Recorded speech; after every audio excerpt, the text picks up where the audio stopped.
दोस्तों आज की इस वीडियो कक्षा 5, 6, 7 चाहे आप कक्षा 10 से ऊपर भी है तो ये वीडियो आपके लिए बहुत ही महत्वपूर्ण यानी बहुत ही लाभदायक वीडियो होने वाला है। आज की इस वीडियो में हम गुणनखंड विधि से वर्गमूल को ज्ञात करना सीखेंगे। अब आपको पता होगा कि वर्गमूल आपके लिए कितना इंपॉर्टेंट है। जैसे मैं बोल दूं कि आप 100 का वर्गमूल ज्ञात कीजिए तो आप उसको याद है तो आप 10 इजीली बोल देंगे, लेकिन मैं बड़ा बड़ा नंबर जैसे मैं बोल दूं 1225 इसका वर्गमूल क्या होगा तो आपको थोड़ा सा कंफ्यूज होता होगा कि हाँ इस ऐसे ऐसे टाइप यानी इतने बड़े बड़े अंक संख्याओं का वर्गमूल कैसे ज्ञात किया जाता है। तो आज की इस वीडियो में हम गुणनखंड विधि से वर्गमूल को ज्ञात करना सीखेंगे। एक और विधि होता है वर्गमूल को ज्ञात करना, वो एक और होता है भाग विधि। तो आइए गुणनखंड विधि। तो देखिए सबसे पहले हम गुणनखंड समझते हैं कि ये गुणनखंड होता क्या है। ठीक है, तो गुणनखंड जैसे मैं बोल दूं एक संख्या में ले लिया हूं 20, तो 20 को आप क्या लिख सकते हैं तो बोलिएगा कि 2 गुना 2, 2 दूना 4, 25 20। तो 20 का गुणनखंड हो गया 2 गुना 2 गुना 5, यही 20 का गुणनखंड हो गया। तो ये बचपन में जो एलसीएम टाइप के निकालते थे आप लोग, वही गुणनखंड होता है। जैसे 20 का हम टुकड़ा कर दिए 2 गुना 2 गुना 5, यानी आप डायरेक्ट 20 न लिख करके 2 गुना 2 गुना 5 भी लिख सकते हैं। इसका मतलब भी 25 ही होगा। देखिए 2 दूना 4, 4 पंजे 20 हो गया ना 20। तो हम गुणनखंड विधि से वर्गमूल को ज्ञात करना सीखेंगे। तो गुणनखंड समझ गए ना, यही गुणनखंड होता है। तो हम क्या करेंगे कि जो संख्या दिया रहे, चाहे छोटा संख्या रहे चाहे बड़ा संख्या रहे, इसका सबसे पहले हम गुणनखंड ज्ञात करेंगे। तो 1225 है, 1225 सबसे पहले हम इसका गुणनखंड यानी इसको हम खंडित करेंगे। तो देखिए अब कटने का नियम यानी विभाज्यता का नियम आपको अगर पता नहीं है तो गुणनखंड विधि आपको बहुत हार्ड लगेगा। अगर आपको विभाज्यता का नियम पता है गुणनखंड विधि आसान लगेगा। तो देखिए अगर अंतिम में 0 या 5 रहता तो वह संख्या पूरा 5 से कटता है। तो 1225 को हम 5 से पहले काटेंगे। तो यहां पे है 12। देखिए भाग देकर बताते हैं एकदम इजीली से 5। आइए 1225, तो पहले हम 5 से लगाएं। 5 दूना बोलिएगा कि 10, 2 में से 0 गया 2 कट गया, फिर उतार देंगे 2, 5 चौक 20,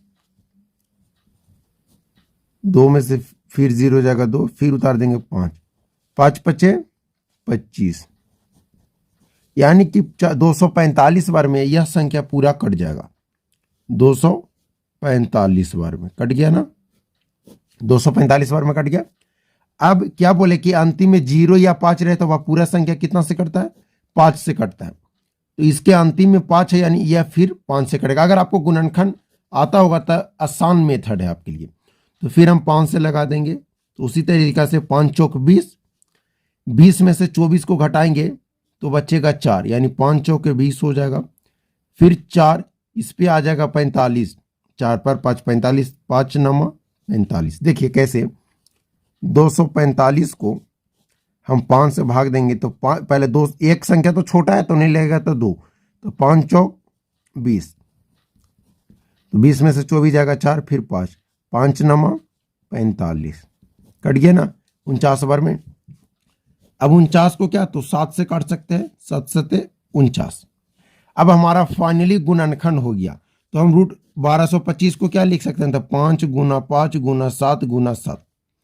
तो हम 1225 को अब क्या लिख सकते हैं तो 5 गुना 5 गुना 7 गुना 7 लिख सकते हैं ना। इस 1225 को क्या लिख सकते हैं 5 गुना 5 गुना 7 गुना 7, इसका हम गुणनखंड कर दिए। अब देखिए अगर कोई भी संख्या इस रूट के अंदर है, अगर एक जात का 2 संख्या है तो हम एक को बाहर निकाल लेंगे। मान लिया जाए यहां पे भी गाय है और इसके साथ गुना में एक और गाय है और दोनों गाय एक कलर का है, एकदम सेम है, दोनों जर्सी गाय है, दोनों का ब्लैक ब्लैक कलर है। तो दोनों में से इस रूट से एक को हम बाहर निकाल सकते हैं। इसका मतलब ये होता है। तो यहाँ 5, यहाँ भी 5 है, यहाँ भी, यानी और गुना में है तो 2 5 है तो एक को हम बाहर निकाल लेंगे। गुना 2 7 है तो हम एक 7 को बाहर निकाल लेंगे। तो 7 5 35, यानी कि 35 का जो वर्गमूल होता है 1225 का वर्गमूल होता है वो होता है 35, सॉरी 1225 का वर्गमूल कितना होता है 35। कितना इजीली निकालिए ना। मेरा तो लेंदी हुआ कि आपको मैं गुणनखंड भी सिखा रहा था कि कैसे गुणनखंड किया जाता है, भाग दे देकर मैं बता रहा था। तो 1225 का वर्गमूल कितना होता है तो 35 होता है। आइए एक और छोटी संख्या लेते हैं जो आप सभी को याद होगा, हम उसी का वर्गमूल निकालते हैं। जैसे 144, मैं बता दूं कि इसका वर्गमूल 12 होता है। 12 का वर्ग 12 इसका वर्गमूल 12 होता है, 12 का स्क्वायर 144 होता है। अब आइए आप सभी के सामने हम इसका गुणनखंड विधि से वर्गमूल ज्ञात करते हैं। तो अब आपको रिलेट कर पाइएगा, आपको जो संख्या का वर्गमूल याद है उससे। तो देखिए कभी भी अंतिम में 0, 2, 4, 6, 8 में से कुछ भी रहे तो वह संख्या 2 से कटता है। तो हम इसको 2 से काटेंगे तो ये पूरा 14, 2 सत्ते 14, फिर 2 दूना का 4 यानी 72 दूना का 144, फिर 2 से काटेंगे तो 72 का दहिया 36 होता है ना। फिर 2 से काटेंगे तो 36 का दहिया 18। समझ रहे हैं मेरी बात को। फिर अगर हम 2 से लगाएंगे तो 18 का दहिया 9। अब 2 से तो नहीं लगेगा तो 3 से, तो 3 यानी कि हम 144 का अंडर रूट है, इसको हम क्या लिख सकते हैं तो 1 2 लिख सकते हैं, 1 2 3 4 बार 2 लिख सकते हैं। उसके बाद 3 को हम 2 बार लिख सकते हैं।